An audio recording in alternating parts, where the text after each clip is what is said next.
Welcome. Thank you for taking the time to join us today as our partners at the University of South Dakota present the next in the series of their rural nursing HRSA grant opportunity.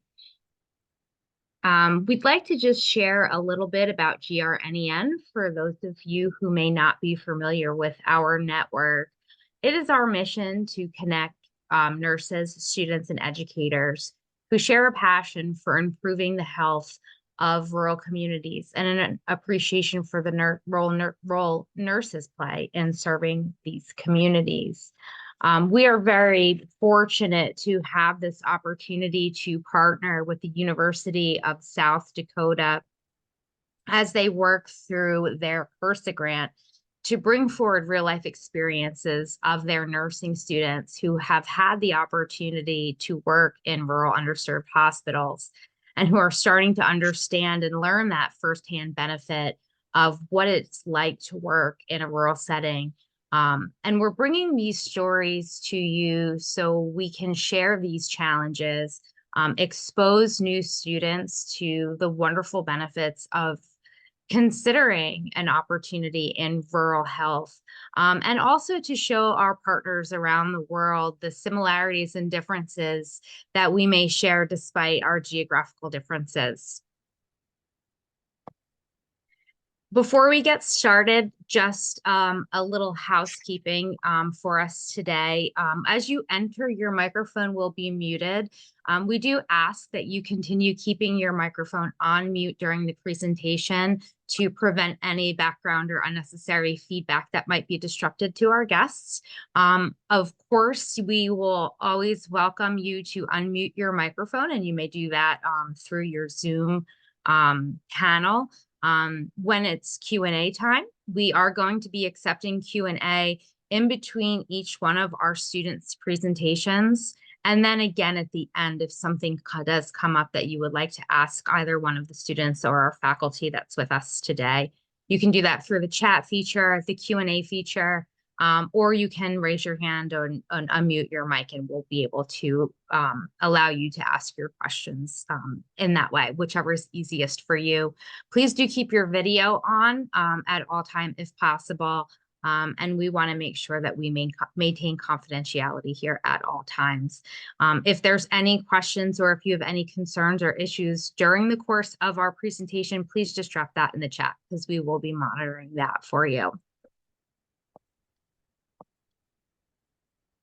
Now I have the pleasure of introducing the faculty here with us today that's going to be overseeing your presentation. First, we have Helene Heggie. Helene is a practicing nurse for over 35 years. She has practiced in many different clinical areas, including as the primary RN in a rural health clinic for 10 years. While working in the rural health clinic, Helene obtained her Master's of Science in Nursing Education. She has been a nurse educator at the University of South Dakota for the past 10 years. Along with Helene, we have Dawn Warren, who has been a nurse educator for the University of South Dakota for 29 years. She has worked in emergency and critical care nursing, but her biggest passion and joy is working with undergraduate BSN students. She thoroughly enjoys being a part of the HRSA grant, in which she works with rural students in South Dakota. So welcome.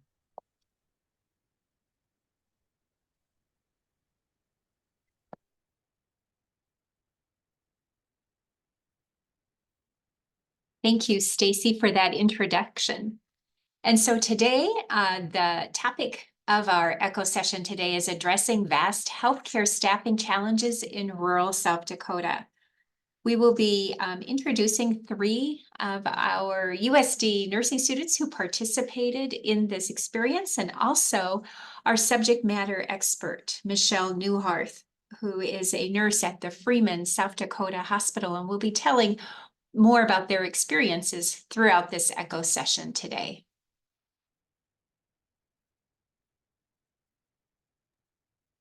Good morning. I'm going to just tell you a little bit about our HRSA grant. I realize I'm saying good morning, but it might not be morning to everybody, so I'll just say welcome. Just telling you a little bit about the HRSA grant. University of South Dakota Department of Nursing was very honored under the direction of Dr. Ann Klein-Hesseling to be awarded a HRSA grant. It's a 3-year grant in which we received $1 million. We're about halfway through it already. Time flies. And a big part of it is just to really, the overall part is to expand the nursing workforce across the state of South Dakota and really try and get a lot more nurses. And of course, our route is nursing students so that they, once they become nurses, into rural settings where there is just a huge need in the state of South Dakota. So we're doing that a variety of ways. We're doing that with some recruitment efforts, changing some of the education methods we use. And then one of the big things, and what we're going to talk about today, is experiential learning. And so what has kind of the short version of what has happened is these students we've created a course, a 3-credit course in which the students go out to a rural setting anywhere across the state of South Dakota, and we'll kind of show you a map here in just a second. And they complete a 135-hour clinical experience working one-on-one with a preceptor in that facility.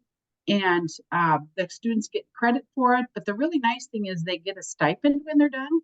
So they get a $2,000 stipend to complete the experience, plus the grant pays for all of their travel, pays for their meals, and just it has been a fantastic experience. We've had a lot of students already go through this. Again, I'll show you a map, and they've all just had excellent learning experiences. So, and we have had some great results already with some of our graduates already choosing to work in small rural settings. So next slide, please. So for those of you who aren't, excuse me, from the United States or South Dakota, we just wanted to show you a couple slides just to give you kind of a visual of where we're at. So of course we are at the University of South Dakota, and we are in the United States of America. So next slide. And we are in the state of South Dakota. For those of you who aren't familiar with the state of South Dakota, which many of you probably aren't, it is well known for the beautiful Black Hills. And if you've heard of Mount Rushmore, we have Mount Rushmore here, and lots of farming and agricultural land in our state, and lots of tribal land in our state. So we have a really beautiful state. Next slide. So this map actually shows you the state of South Dakota. And for those of you who aren't familiar, again, there's two what's considered more urban locations, which is the far end, east and west end of the state, which is South Dakota and Rapid City. Pretty much everything else is considered rural or even frontier. So all of those little X's are places that our students have completed this grant experience in, again, small rural hospitals. And so as we continue on the grant, we're hoping and planning, and already have more planned for other areas. But our hope is by the time we're done with this grant, that we've had students really dispersed across the entire state. Okay, next slide. So through our ECHO session today, we're going to be sharing, these are our objectives for our session today. So we're going to be discussing the variety of staffing challenges that were seen by our USD nursing students who participated in this grant that occurred in rural South Dakota. We're also going to identify the impact that these staffing shortages has on the delivery of the care in rural hospitals. And then Michelle Newharth is our subject matter expert, and she's going to help us to recognize some of the available resources and some of the initiatives that are done to improve staffing challenges in rural South Dakota. And so we're going to begin with our case studies, with our sharing of our experiences that our 3 nursing students that are with us here in this ECHO session today had during their clinical immersion experience. So our first presenter is Abby Schmidt, and Abby is from Lincoln, Nebraska, and she will be finishing her time at USD Nursing here this month, and will be moving to Austin, Texas after graduation, which our graduation is actually this weekend. And so she plans on working on a neurostroke unit there in Austin, Texas. And so Abby shared that she has thoroughly enjoyed her rural health experience And she can't wait to use the knowledge and skills that she gained from this experience in her practice and career as a nurse. So Abby, I'm going to hand it over to you. Hi.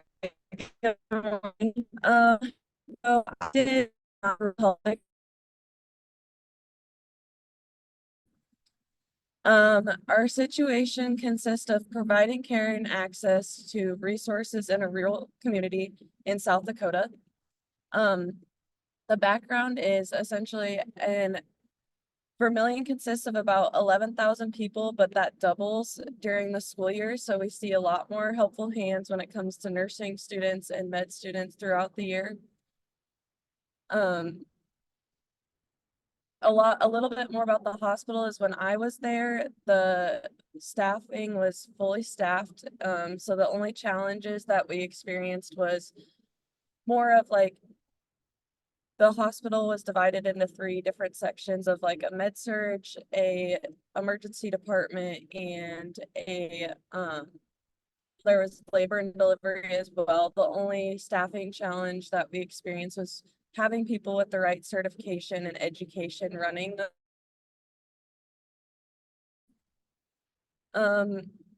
another challenge that we came across was also probably the traumas is they weren't fully able to be equipped to handle full traumas, but we would always fly out patients to the bigger hospital that was about 45 minutes away. So just the delay was probably the biggest challenge.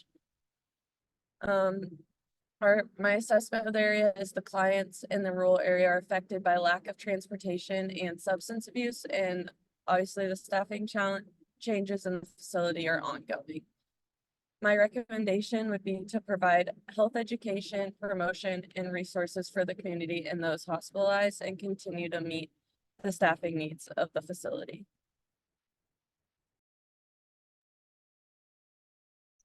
Abby, you said your facility is about 45 minutes from a big hospital, like so if you have big traumas and stuff.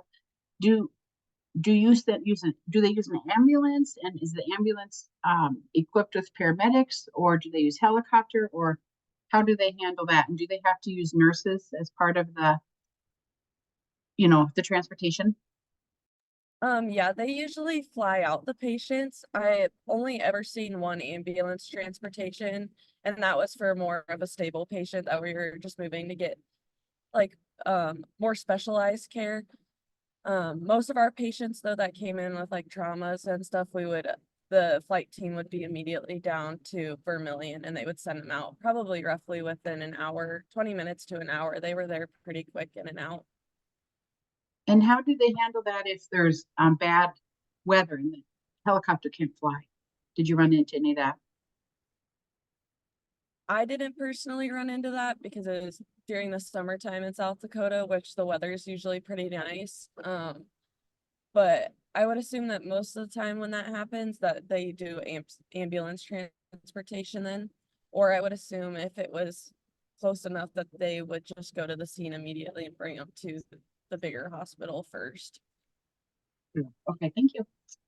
So Abby, you shared that this, the Sanford Vermilion Medical Center is pretty unique in that they have an OB department and an emergency department and their med surg unit. So what, do they have people on staff all the time that can man those 3 departments? Or how do they call people in if they need them? Or how do they staff these 3 unique units? Yeah, they always essentially have someone on call ready to go, but the challenges I would say again are like just making sure everybody's certified for each area because especially the OB area, they do more of a one-to-one type situation. So just making sure that you have a nurse with the right certification there to handle a mom coming in, and then also making sure you have someone on the med surg side.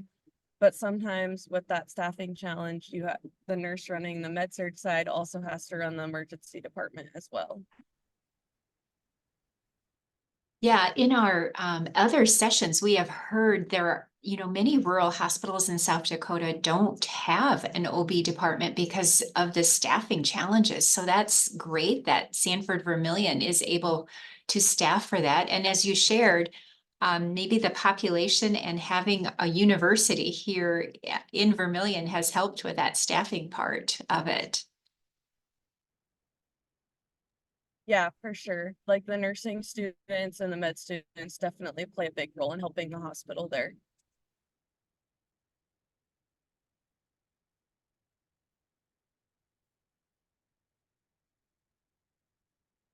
Are there any other questions for Abby about her experience?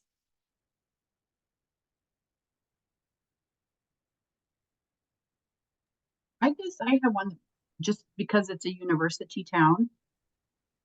As a whole, and I know you were there in the summer, but do you know during the school year, do they get a lot of college students that just go right there to the hospital because they don't have anywhere else to go? And do you have any issues with the students not having insurance? Um, I know through Sanford and the university that there is like student health provided through the clinic there at that hospital. But from what I heard from them from during like the school year is that they do often see a lot of college students because that's like the easiest turn to, and some of them don't have transportation to Sioux Falls, so that's the easiest and closest way to see a provider as quickly as possible.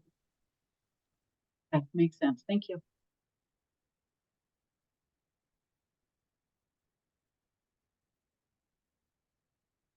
Well, thank you, Abby, for your presentation concerning Sanford Vermilion Medical Center in Vermilion, South Dakota. Our next presenter is Carmen Almodovar, and she is from Lakefield, Minnesota. She will be graduating from USD Nursing this week as well, and she is excited about what the future holds for her. Through this HRSA grant experience, she has had the privilege of gaining valuable experience working with nurses in rural communities. And she shares that the experience has given her a great appreciation for the work done by healthcare professionals across the state in rural settings. And it fueled her decision to work in a rural facility after graduation. So after graduation, she plans on working at Avera Sacred Heart Hospital in Yankton, South Dakota. And she's looking forward to serving the people of that area and also making a positive impact on a rural setting. So Carmen, we're going to hand it over to you and hear about your experience that you had last summer. All right. Hi, my name is Carmen Almodovar, and I did my HRSA experience in Sturgis, South Dakota. The population of Sturgis is about 7,170, but this will increase drastically over the course of 10 days in beginning of August during the Sturgis Motorcycle Rally. This event draws over 50,000 people every year to the area, and it is an ultimate destination for motorcycle enthusiasts.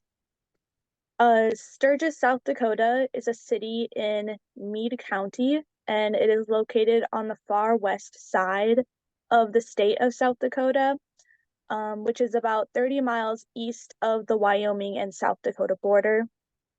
And it is located on I-90, which is a major interstate used in South Dakota. Monument Health is the healthcare system utilized within Sturgis and the area surrounding it, within the Black Hills. The hospital is a critical access hospital, which offers 24-hour emergency services, inpatient and outpatient care, and hospice care. The Sturgis Hospital is located like co-linked with the Monument Health Sturgis Care Center, which is very convenient for when any of the elderly patients need to be admitted to the hospital for any reason, so care is not delayed for them. And then the hospital has 14 specialties, including imaging, physical and occupational therapy, wound care, and emergency medicine. And then when I worked at Monument Health, I was primarily on their med surg floor, but they also have an ER, which I was able to float to occasionally. This hospital did not specifically have a nursing shortage and did not utilize travel nurses, but during the rally, nurses are required not to take vacation time for like a 2-week period. And this is just due to the influx of the population during those 2 weeks. And then mandatory overtime is usually expected of the nurses because of the influx of the population. There is a need for additional resources, not just from the hospital, but from the community, such as like waste removal, and then an increase in like the police staffing, and then just the resources within the whole area. And then other hospitals are also affected by the rally, as Sturgis can't handle all of the patients that come into their ER.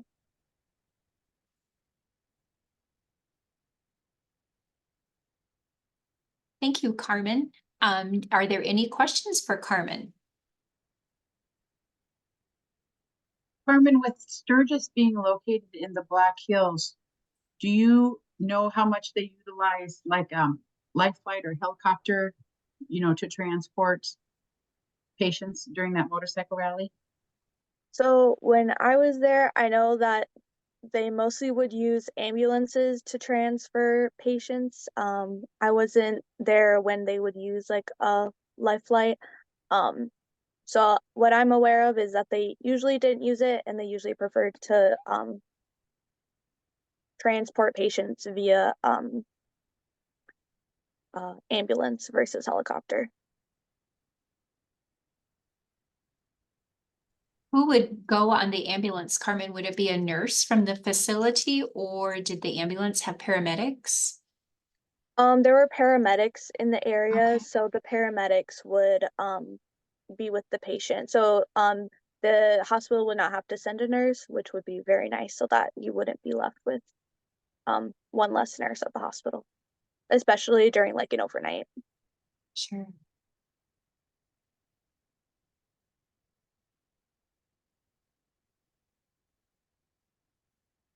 Are there any questions for Carmen concerning her experience at Monument Health in Sturgis? One interesting thing related, because I live some in that Sturgis area, that's interesting related to the Sturgis rally is related to staffing, is that sometimes when there is a major motorcycle accident, it completely blocks off that particular highway or interstate, sometimes for a long time. And that alone can affect your staffing, because sometimes the nurses can't get to work, and affect ambulances getting where they need to be. So when you think of Sturgis as a small area with really just a couple of roads going into it, so it makes it really interesting when the motorcycle accidents end up blocking the roads, and it affects your transportation, thus your staffing.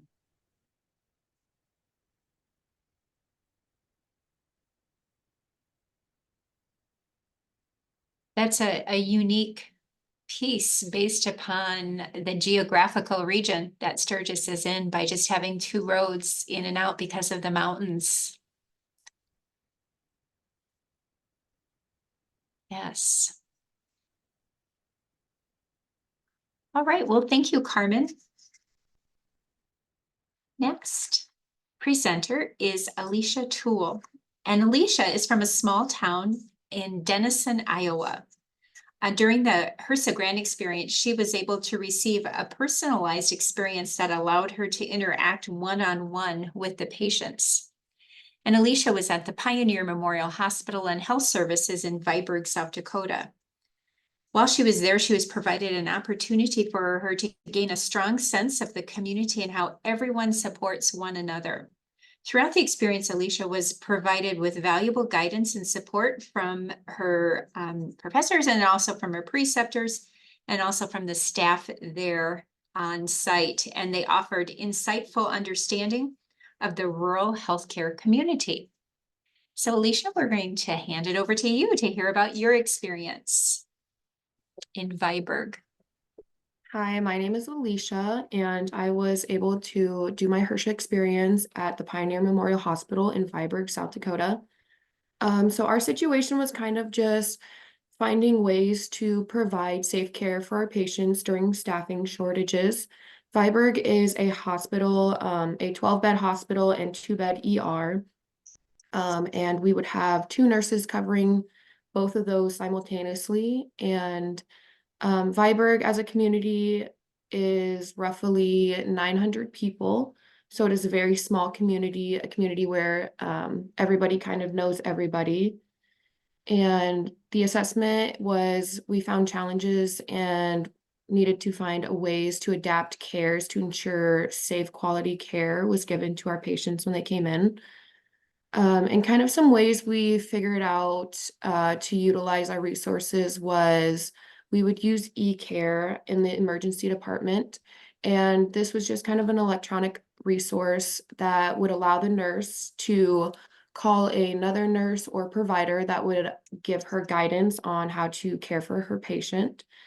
And another resource that we utilized was, since Viborg is a small community, they did not have any EMS system in the community, so we had to utilize a EMS system from Centerville, South Dakota, which was about 15 minutes away. And this was primarily volunteers. So we would utilize them to pick up any needing patients in the surrounding community, and they would bring them to Viborg, South Dakota. So Alicia, tell us about your unique circumstance that you had with a local facility that's in your community, down the road in your community in Irene, South Dakota. Yes, so that was just kind of around the community where EMS services would kind of pick patients up. I had a patient who was coming from there, and they had an injury to their hip, and EMS would just have to bring them to our hospital, and we just provided care until we could fly them out to a bigger facility, which would have been Sioux Falls. And we had the opportunity to either life flight or use the same EMS system to travel them up to Sioux Falls.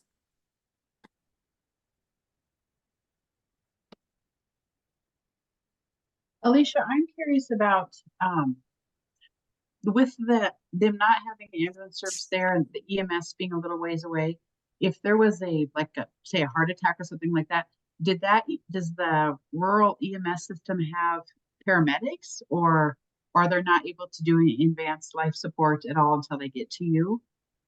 I believe one person might be certified, but for the most part, it's all volunteers, so they are not Okay. paramedics. Unless, like, I think there's a group of people, and whoever is available out of that group shows up, and I think they told me only a select few were certified to provide the life care for them. Okay. Okay. So certainly a challenge. The other thing I wrote down, so you said there's 2 registered nurses there at a time. What what do they do as far as like respiratory therapy, or is there a pharmacist that comes and goes and the physician? So how are some of those services handled? There is always a provider on call, and that kind of goes along with X-ray and lab. There was not a respiratory therapist in the facility, so the nurse and provider kind of had to work together on that system.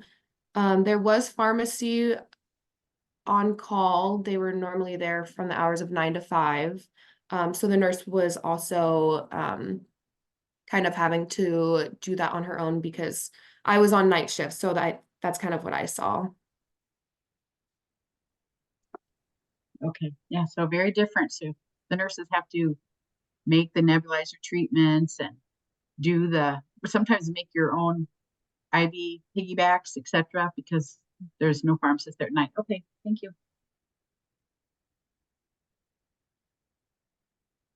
So Alicia, would you say, were there any staffing shortages while you were there? And what happens if like a trauma does occur and multiple nurses are needed? How do they handle those situations? Yeah, so I did see a big staff shortage at this hospital, specifically with my nurse. We had hired the facility had hired a new person, and about 2 weeks later they had quit. So my nurse had to pick up kind of a bunch of her shifts, and she ended up working about 8 shifts in a row. And these were kind of interchanging between days and nights. So this was kind of challenging for her because she also did have a family at home. And I kind of noticed that, other staff was also picking up and working multiple days in a row. But if we did have a trauma in the community, we would send out an SOS alert, and this would allow nurses in the surrounding communities or at Sanford facilities to be able to pick up this shift and come in and help us out. And if nobody was available, then we would have to try to fly patients out to surrounding hospitals that would help us out.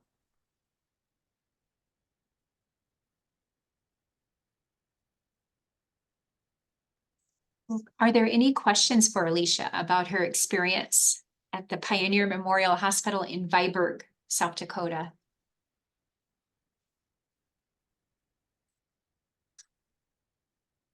Well, next, we're going to hear more about how these staffing challenges really are handled in the clinical setting by our subject matter expert.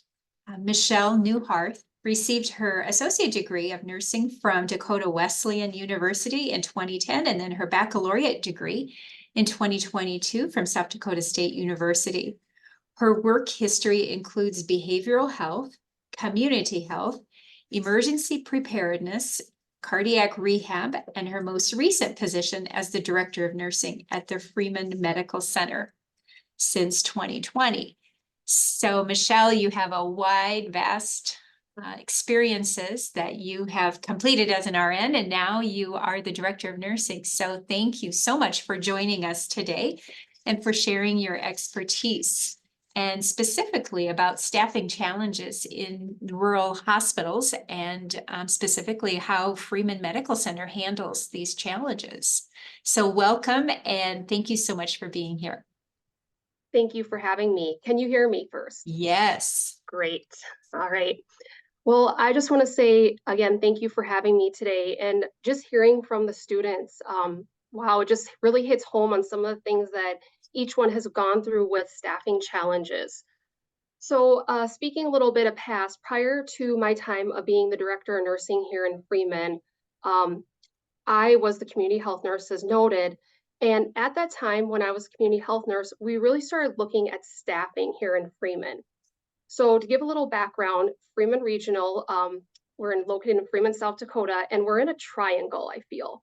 Mitchell is 60 miles from us, and Sioux Falls is about 45 minutes to 60 minutes from us. And then Yankton is a quick hop on 81 just south of us by 30 minutes. So sometimes we have a lot of people who move to Freeman, but then end up commuting to other facilities to work. So that's something that we kind of always have to look at of how we're going to grow our staff. But with that being said, our facility also has a clinic, and we have 3 other clinics in surrounding communities. And then we have a hospital, 25-bed critical access. And we are staffed with that with 2 nurses. It could be an RN and an LPN, or 2 RNs. And then we have a hospital care coordinator that's also staffed Monday through Friday. And then a HUC that's also there Monday through Friday. We have patient care techs that we recently hired in the last few years, which I'll go into a little more depth here in a few minutes, and just how we started on that road of implementing those. And then we have a nursing home, 40-bed license. And then just recently in the last 2 years, we've purchased our assisted living in town, which is a 30-bed assisted living. So with all those entities involved, we really had to start looking at staffing as a whole. It wasn't just the hospital at times we struggled with, it's also our nursing home, our assisted living. Clinic, not so much. So we brought everyone to the table a few years ago and just really looked at, the best thing maybe to start looking at as we saw our aging population happening, especially I would speak to the hospital more. Back in 2020, like 2017 to 2020, we had 4 to 5 nurses that retired. And so when you look at that, we really have to figure out how are we going to overcome these challenges, because our CEO really, the motto was no temps, that we wanted here. So we brought everyone to the table, and during that time before I became the director of nursing, we really worked with the staff and really looked at how can we cross-train people. And that really hit home during COVID even. We had our front clinic receptionist that got cross-trained to housekeeping. If we needed a room that was deep cleaned due to COVID, we offered a little more pay for them to come in and do that. That was a lifesaver for us. We cross-trained our hospital nurses over to the nursing home because at times we needed extra help over there. But going back a little bit further, talking a little bit about our aging workforce, the one thing I noted is that the employment of registered nurses is projected to grow 7% from 2019 to 2029. So COVID really sped that along for us. And I felt like that really put a big hit into why we really needed to look at our staffing ratio. With that being said, at the hospital, when I came on as the DON, we had 2 nurses always on for staff, which covered our ER and then our floor. Our normal census could have been, probably 3 to 4 at a time, but with COVID, we sometimes ended up with 7 inpatients. Your ER on a typical day, we see 2 to 3. It just depends. Sometimes we see none. As we know, in a critical access hospital, it's either you're running all day or there's not much going on. You never have a crystal ball to know, which I love, but not everyone else does. So with that being said, our nurses had a call they had to pick up for a 3rd nurse in case we had a transfer that needed to go out and we needed to send an ACLS nurse along. I felt that was burning out our nurses. So what we ended up doing is we started hiring patient care techs to start working nights just to see if that would help support our floor nurses a little bit with patient care on the floor and our ERs that came in. And we started growing that program, and actually then we started implementing it during the day shifts. And as I kind of said earlier, you never know if you're going to be busy or not. Well, the one thing that we really looked at was our census and looking at that financial piece of it. And we really started working on our swing bed census. So we started increasing our swing bed numbers. We started accepting more swing bed patients. That made that patient care techs pay, made it worth for them to be here. So that also helped with the nurses to not feel like there was a lot of downtime and that there was a patient here at times to always kind of take care of. Because sometimes I feel we run into with nurses, we may see, well, there's not a lot always going on in critical access hospitals. I want to specialize in maybe OB or a different field or something like that. So this was a way to say, no, we always do have patients here. They may not always be the most critical, but we want to be a teaching and learning hospital to help grow our own and get people to come to Freeman. So getting rid of nurse call was really helpful, and the burnout rate, you could tell with the nurses, slowly decreased. Few other things that we have done in the last few years is we started really going into schools and talking to the schools. And that's high schools even. So we do a scrub camp we try to do every year to bring in high school students and learn about what is nursing, what is pharmacy, what is PT, what is it like being in a rural area versus being in a bigger facility. Other things that we have done is starting a nurse internship program through the Board of Nursing. So trying to have a student out here in the summer. Not every year do we have one, but it's still an awesome option to have. And then other things that we do, going into colleges, with USD right now, having their rural rotation has been an awesome experience for us even, because we want students here. This is, even if they don't stay in Freeman, at the end of the day, we need nurses wherever we go. So really trying to be part of that student's education and helping them to learn. And maybe, in 10 years, they may come back to Freeman, South Dakota or Viborg, or maybe they're going to want to be in Chamberlain. We don't know, but we can be part of that journey to get them there and maybe come back to us. And then just really working, going back to the colleges, rural hospitals have an option to use the Rural Health Grant through the state of South Dakota, where if a student comes and works for us for 3 years, they get $10,000 back from the state and from our facility. And then tech schools have been a big help in the sense of Build Dakota scholarships. So we do end up hiring a lot of students in the sense of who might be LPNs, and then we do send them back to get their RNs, and then if even possible, their BSNs also. I'm trying to think anything else that I want to touch base on. I think the only other thing is we do have a program that we started in our nursing home that is through Lake Area Tech, which is called the apprenticeship program. And that is something that we have utilized to help with CNAs coming in that are wanting to learn more about the nursing career. And so how that works is that they actually earn a credit at in their high school career and through this internship program, and they get financial money to them after they complete that program. So those things all together, being out in the community, really having those connections with colleges, working with other facilities to say, hey, what are you doing that we need to be doing differently? That goes so far. And I think that, as Abby said, staffing challenges are always ongoing. They're never going to end. But I think working together as a team for any hospital, any facility, is how we learn to overcome those challenges or make plans strategically to plan for the future of as we continue to see nursing shortages. That's all I have. Well, that is fabulous. Actually, it's amazing, Michelle, all the pieces that go into your staffing processes. What questions does our audience have for Michelle? I just want to say again, you sound like you've done some incredible things, Michelle, such great ideas and things that you've implemented. Did you say, or the nurses' aides, the PCTs, there's a program that they're in to get them to continue on towards those that are interested to get their RN degree? So are you talking about the apprenticeship program maybe I brought up with Lake Area Tech? Yeah, or anything. I'd just be curious if there's something that, to get them to keep going if they're interested in healthcare. So it's very interesting because when you start a program, you work really hard at it to get there, and it's slowly just been taking off so I'll separate it from the nursing home a little bit because we do not do the apprenticeship program in the hospital.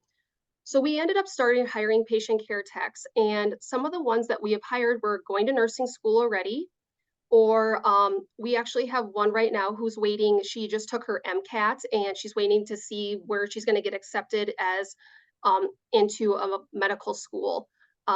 So even though she may not be going for nursing or something else that might bring her back to us in 2 years, I'm hoping maybe she'll want to come back in 10 years and be a doctor here, because we need women doctors here.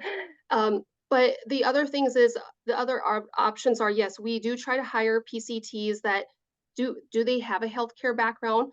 There's some that don't, and we end up, what we do is starting them in the nursing home as a CNA and then bringing them back to the hospital as a patient care tech, because I feel like they get a little more one-to-one training in the nursing home versus in a hospital with that, not having that CNA education back there. But we have had people apply and they're like, you know what? I never thought of healthcare and now I love it. And that's what I'm going to go to school for. And then we sit down and have those conversations of like, well, where do you think you're going to go? Are you planning a 4-year degree? Are you thinking of a 2-year, 1 year? And then saying, you know what? Let's talk about a Build Dakota. Oh, you're going to USD. Well, guess what? If you come back in, 4 to 5 years to us and you want to work for us for 3 years, there's some ways that we can work with you to help repay those loans. So yeah, really going into building our own and how we can even get them come back to us or working with them with financial stability. I will say that we have no temps at this time. We haven't had temps since as long as I have been here, because we've just had, I want to say we're blessed a little bit. We've been very blessed. Just when we think, oh, we might be short, we have somebody apply, or we just have someone reach out to us saying, you know, I'm tired of driving in the winters in South Dakota. Can we work for you? And I will say the biggest help has been actually from some of the instructors from USD. We have two right now that help us a lot in the summertime. That, you know, we have staff that want to take PTO, and they have just been such a great help to us to kind of keep up skills and things like that too. So, but that's the PCTs. The CNAs, we do the apprenticeship program, and that is where you know, a lot of our CNAs that do that actually end up, most of them from the three that we had here they're seniors, and they're all going to a nursing school. So I thought that was a pretty neat thing for us to say we're part of that journey with them and trying to get them to come back to rural South Dakota.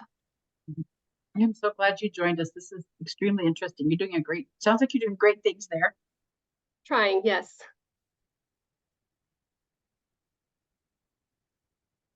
Some of our students, when they have gone to their rural health experiences, they've shared, no, there really wasn't any staffing issues. And I'm sure each site is very individualized in all the different things that they do. But also, Michelle, can you talk a little bit about if there is like a trauma or a major event in your community and your staff? Yes, you have all these things going on to build your staff, but what happens in those situations when you do have an emergency, a motor vehicle accident? How does that look? Yeah, actually, we had a 2-car pile accident with 3 patients here at the end of December. And what happened is that we hear that, you know, go over the radio from dispatch out of Mitchell, and we start preparing right away. So as I talked earlier, we have cross training. So we have 2 nurses that have cross trained to the hospital from our clinic. So if they're working that day, we end up having them come over just to help prepare the bays that we need just in case, because we're going to prepare for everything, you know, plan for the worst, hope for the best. And then from there, we have a hospital care coordinator that also works on the floor. So already we have 3 nurses that are on the floor. Our Huck that does a lot of the office work will come out, and she is a med aide. She's a CNA. So she is out there helping prepare for that too, along with our patient care tech.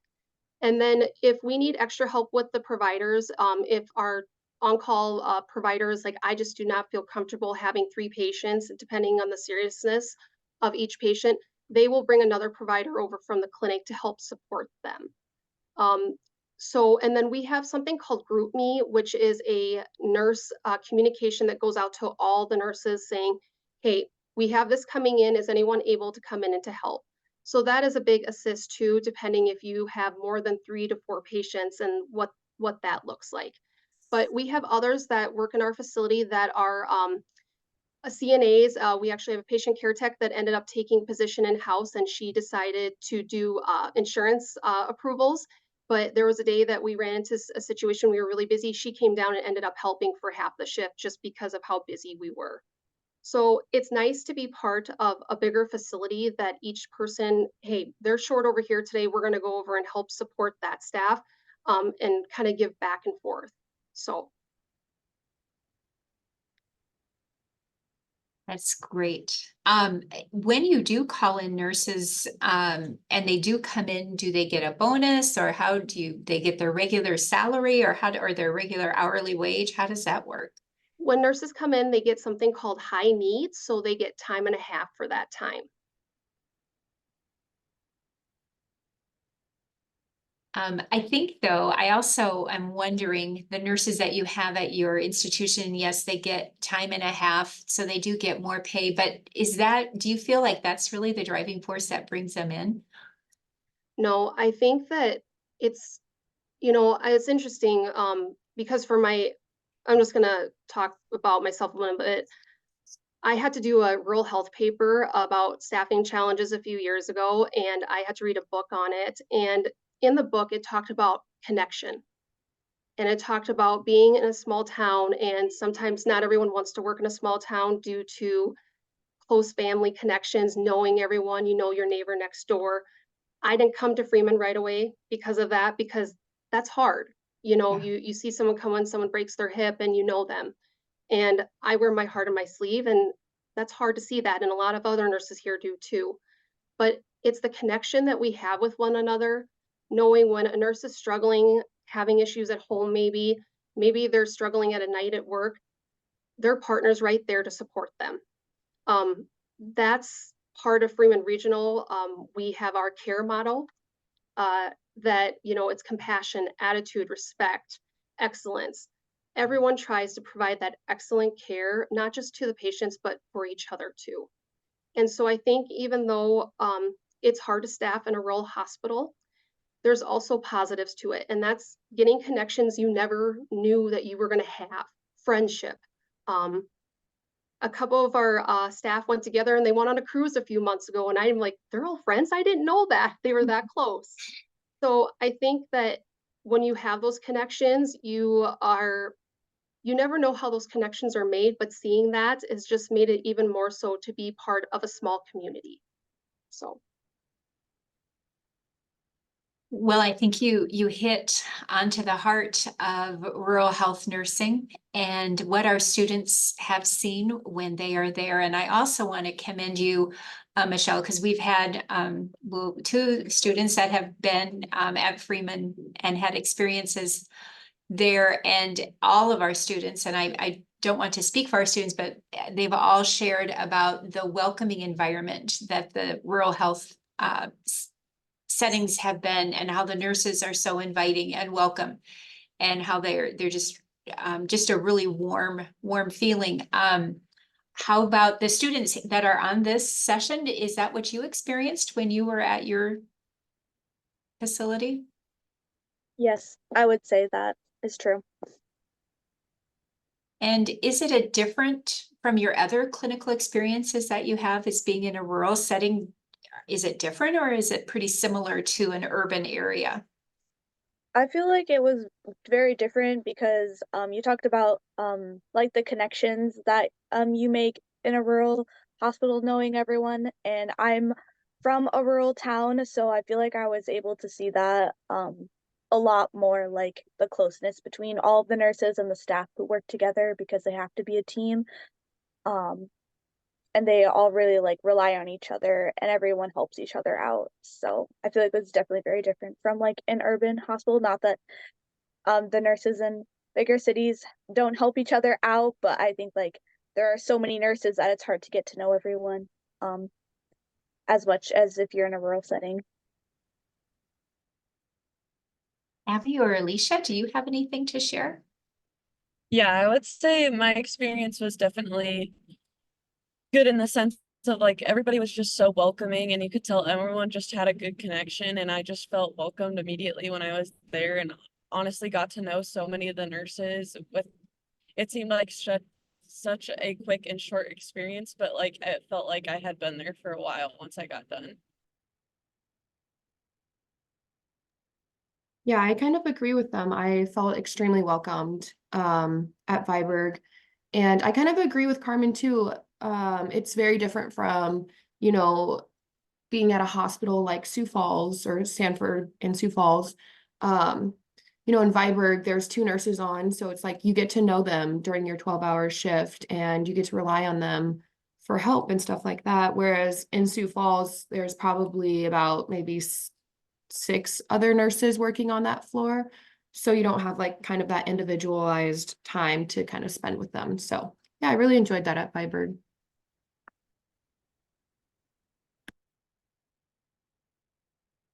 Are there any other questions for Michelle?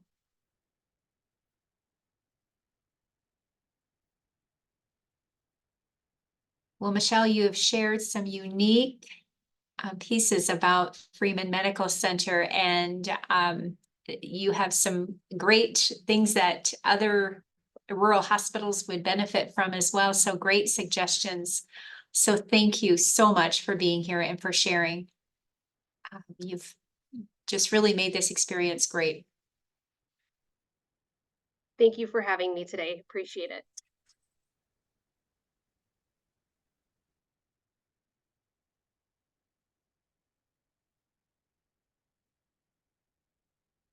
And so now we ask the audience if there are any other questions that anybody has that's participating here today. And then you can use the chat box, or you can also just unmute your microphone and ask any questions.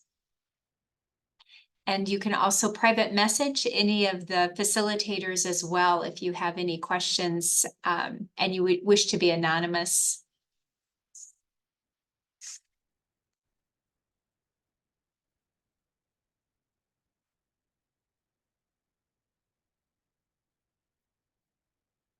And so going over our objectives for today, we discussed the variety of staffing challenges that we have seen, that the students have seen across rural South Dakota, and identifying the impact and how it does affect the quality and care in the rural hospitals. And then we've recognized the resources and initiatives that are being done to improve staffing challenges in rural hospitals in South Dakota.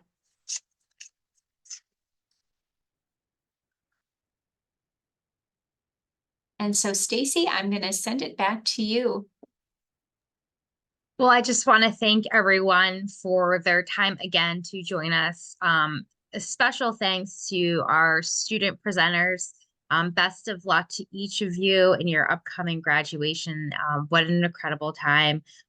We hope that your next journey is as wonderful as it seems like it's going to be. Thank you to USD and to Michelle. This was just very interesting, very eye-opening, and we hope that everyone has had the opportunity to get a little something new that they can bring back with them into their clinic, their setting, and also seen how the similarities between our rural settings worldwide are not that different from one another in certain circumstances as well. Please, we really encourage you to take just a brief moment to complete the post-presentation survey. I know it was just added to the chat. You can also find it on the screen right now. This really helps us identify how to continue building great programming in the future. So thank you again to everyone. And if there are any questions, you can also follow up with us individually afterwards. We look forward to seeing you on a future session, and thank you. Enjoy the rest of everyone's day.